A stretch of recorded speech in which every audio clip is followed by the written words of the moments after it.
आप सभी का मेरे YouTube channel Gurukul multipurpose classes में वेलकम है।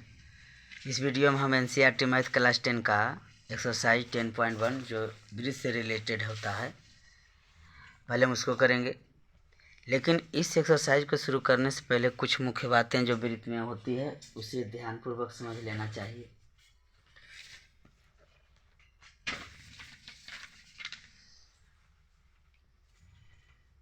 सेंटर है, केंद्र है किसी वृत्त का। केंद्र से परिधि तक की दूरी त्रिज्या कहलाती है। इसे आप क्लास 8-9 में ही पढ़ चुके हैं। दोनों छोर को मिलाते हैं केंद्र से होते हुए तो इसे व्यास कहा जाता है। व्यास सबसे बड़ी जीवा होती है वृत्त पर। एक वृत्त से अनेक व्यास खींचे जा सकते हैं। और जहाँ व्यास है जिसे डी से सूचित किया जाता है यानी डायमीटर, व्यास बराबर क्या हो जाएगा 2r यानी त्रिज्या की दुगनी होती है, या फिर r बराबर d/2। ये सब बातें हम लोग पहले जानते थे, लेकिन क्लास 10 में हमें क्या जाननी है। एक वृत्त है, इसमें एक जीवा होती है, यदि इसके बाह्य बिंदु कहीं है, केंद्र है। अगर बाह्य बिंदु से इस वृत्त पर हम कोई स्पर्श रेखा खींचेंगे तो अधिक से अधिक हम 2 ही स्पर्श रेखा खींच सकते हैं। इसे आप कंस्ट्रक्शन चैप्टर में भी पढ़े होंगे।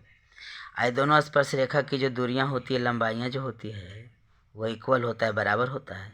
अब केंद्र से अगर इस स्पर्श बिंदु को, ए स्पर्श बिंदु है, बी स्पर्श बिंदु है, केंद्र से इन स्पर्श बिंदुओं को मिला दें तो जो नाम दे देते हैं, बाह्य बिंदु का नाम P दे दिया, स्पर्श बिंदु का नाम A दे दिया, केंद्र है O, तो एंगल हम जब लिख रहे हैं कि PAO = 90 डिग्री होगा, स्पर्श रेखा के पास 90 डिग्री का कोण बनता है, B के पास भी 90 डिग्री का कोण बनेगा।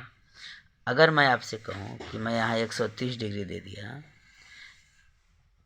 तो स्पर्श बिंदु जहाँ दोनों स्पर्श रेखाएं मिल रही है बाह्य बिंदु P पर, वहाँ कितने डिग्री का कोण बनेंगे, तो 180 में हम 130 को घटा लेंगे यानी 50 डिग्री का बनेगा। बिकॉज आमने सामने कोणों का योगफल 180 डिग्री होती है, आमने सामने, क्योंकि एक चतुर्भुज बन रहा है AOBP।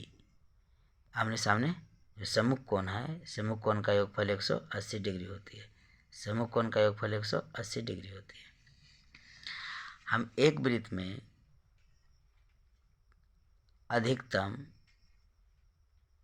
ढेर सारे अनगिनत स्पर्श रेखाएं खींच सकते हैं, यह देखिए। लेकिन अगर कोई बाह्य बिंदु से कहा जाए तो ओनली 2 स्पर्श रेखा खींचाएगा, जहाँ AP और BP मैंने बताया। इस प्रकार से स्पर्श रेखा हम अनेकों खींच सकते हैं। छेदक रेखा जो बीच से होकर गुजर गई उसे छेदक रेखा बोलते हैं, इसे भी हम अनेकों खींच सकते हैं। ये छेदक रेखा हो गई। अगर कोई वृत्त है, इस पर समानांतर स्पर्श रेखा खींचने बोले तो दोनों आमने सामने के छोर से खींचेंगे, जिसकी केंद्र से समान दूरी रहेगी, क्योंकि अभी मैंने बताया कि ये व्यास हो गई और केंद्र से उसकी दूरी जो कहलाएगी स्पर्श रेखा की, वह त्रिज्या कहलाएगी। और व्यास जो है वह त्रिज्या की दुगनी होती है, यानी r यानी d = 2r कहिए, या तो इसको 2 सेंटीमीटर मानते हैं तो इधर भी 2 सेंटीमीटर रहेगा, तो t बराबर क्या हो गया 2 × त्रिज्या यानी 2 यानी 4 सेंटीमीटर हो गई। ये चैप्टर में इन्हीं बातों को ध्यान में रखते हुए, मुख्य बिंदुओं को ध्यान में रखेंगे, ये चैप्टर कंप्लीट हो जाएगी। क्वेश्चन कुछ इस प्रकार है, आप लोग अपने सामने किताब को रख लें। एक वृत्त की कितनी स्पर्श रेखाएं हो सकती है? अभी मैंने बताया आपको अनगिनत या अनेक, जो भी उत्तर दे सकते हैं। अनेक लिखिए या तो फिर अनगिनत लिख सकते हैं। फर्स्ट क्वेश्चन है, एक वृत्त की कितनी स्पर्श रेखाएं हो सकती है? एक वृत्त की कितनी स्पर्श रेखाएं हो सकती है? एक वृत्त बना लीजिए। स्पर्श रेखा का मतलब क्या हो, इसकी परिधि को जो छू कर जाती है, एक जगह ही एक ही स्पर्श बिंदु हो, एक ही पॉइंट पर वो मिलती हो, तो AB जो है वो स्पर्श रेखा है। यहाँ मैं कोई नाम दे दिया, P दे दिया, P स्पर्श बिंदु है, एक स्पर्श रेखा हो गई। क्या हम इस प्रकार नहीं खींच सकते हैं? हम इस प्रकार नहीं खींच सकते हैं, हम इस प्रकार नहीं खींच सकते हैं। अनेकों स्पर्श रेखा खींच सकते हैं, इस प्रकार खींच सकते हैं, इस प्रकार खींच सकते हैं, इस प्रकार खींच सकते हैं। तो क्या लिखेंगे इसका आंसर में? अनेक।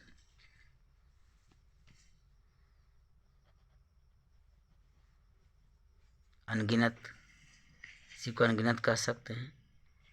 अब बुक में मिला लीजिए क्या दिया, दोनों सेम अर्थ दोनों का निकल रहा है, अनेक या अनगिनत। क्वेश्चन नंबर 2 है, रिक्त स्थानों की पूर्ति करें। सारा क्वेश्चन भरने का है, मैं सिर्फ आंसर भर देता हूँ, आपके पास तो बुक होगा ही। कहता है किसी वृत्त की स्पर्श रेखा उसे बिंदुओं पर प्रतिच्छेद करती है। किसी वृत्त की स्पर्श रेखा उसे बिंदुओं पर प्रतिच्छेद करती है। कितने बिंदुओं पर? चलिए इसका फिगर बना के मैं बता देता हूँ। एक बिंदुओं पर प्रतिच्छेद करेगी। इसका आंसर क्या हो जाएगा? एक। फर्स्ट का आंसर एक। किस प्रकार से? देखिए, एक वृत्त बनाई, एक स्पर्श रेखा मैंने खींचा, तो एक ही बिंदु पर ना स्पर्श कर रही है, एक ही बिंदु पर। अगर कोई रेखा ए बी जो स्पर्श रेखा है मैंने खींचा, तो किसी एक बिंदु मैंने पी माना, पी बिंदु पर स्पर्श कर रही है, तो इसका आंसर क्या हो जाएगा? एक।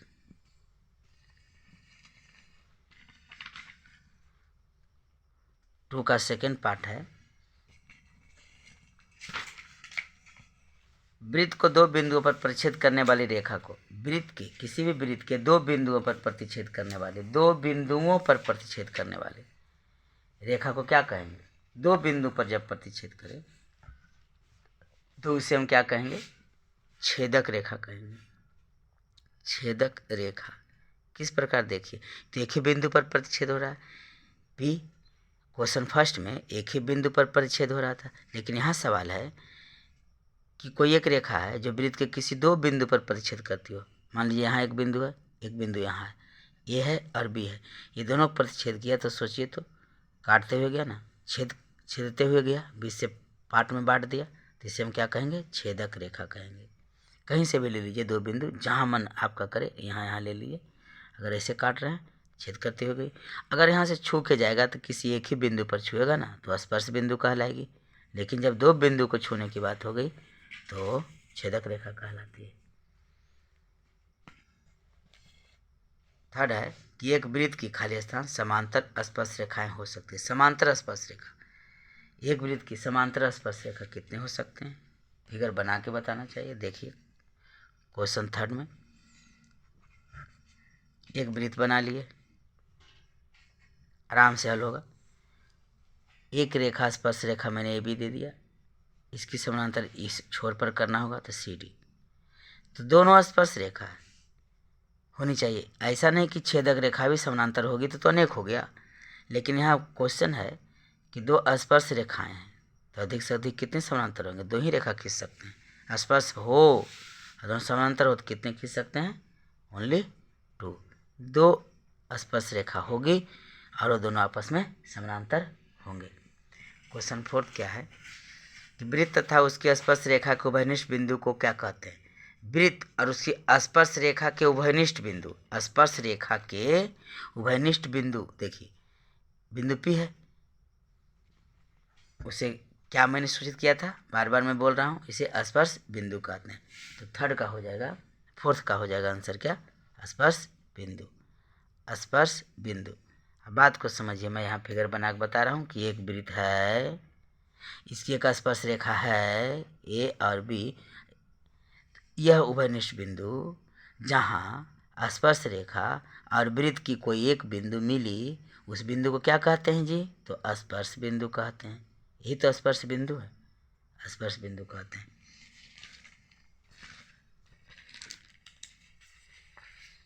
क्वेश्चन 3 कुछ इस प्रकार है, 4 ऑप्शन दे रखा है, इसमें कोई एक आंसर आपको आएंगे, सही होंगे। सवाल है कि 5 cm त्रिज्या वाले एक वृत्त के बिंदु P पर स्पर्श रेखा PQ केंद्र O से जाने वाली एक रेखा से बिंदु Q पर इस प्रकार मिलती है कि OQ is equal to 12 centimetre, और तो PQ की लंबाई क्या होगी? 4 ऑप्शन में कोई एक आंसर आना है आपको। प्रश्न को देख लीजिए। Question number 3, second fill in the blanks था। तो थर्ड बनाने के लिए पहले एक फिगर बनाइए।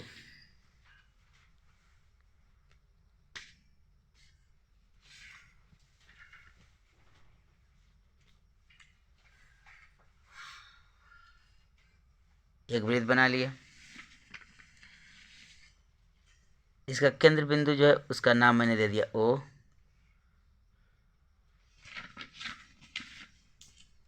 केंद्र बिंदु का नाम दे दिया ओ। अब कोई बाह्य बिंदु है, बाहरी बिंदु हमने पी दे दिया।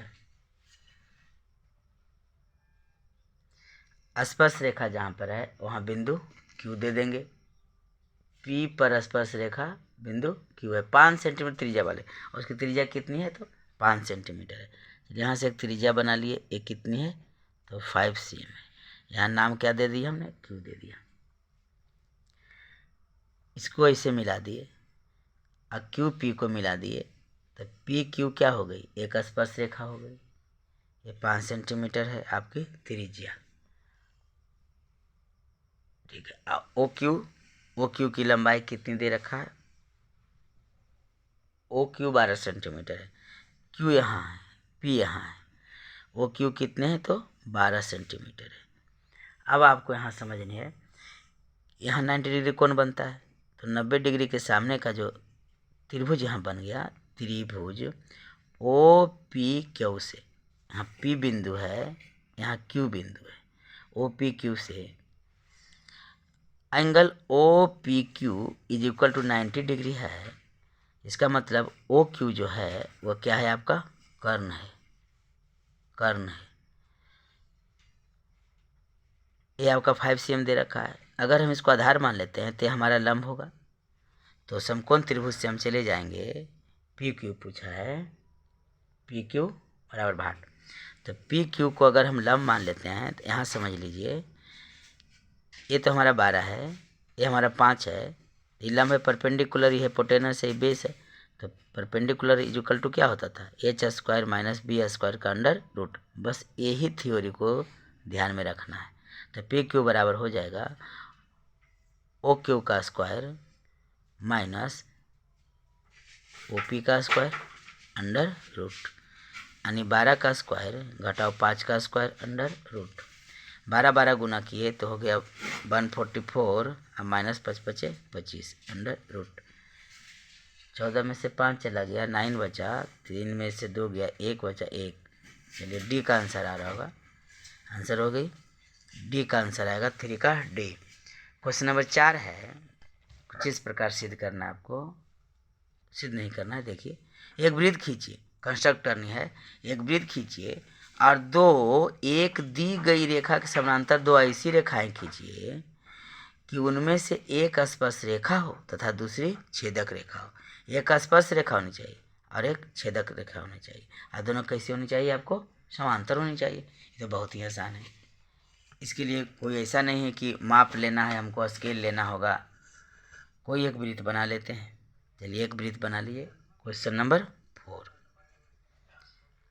एक वृत्त बना लिए हमने।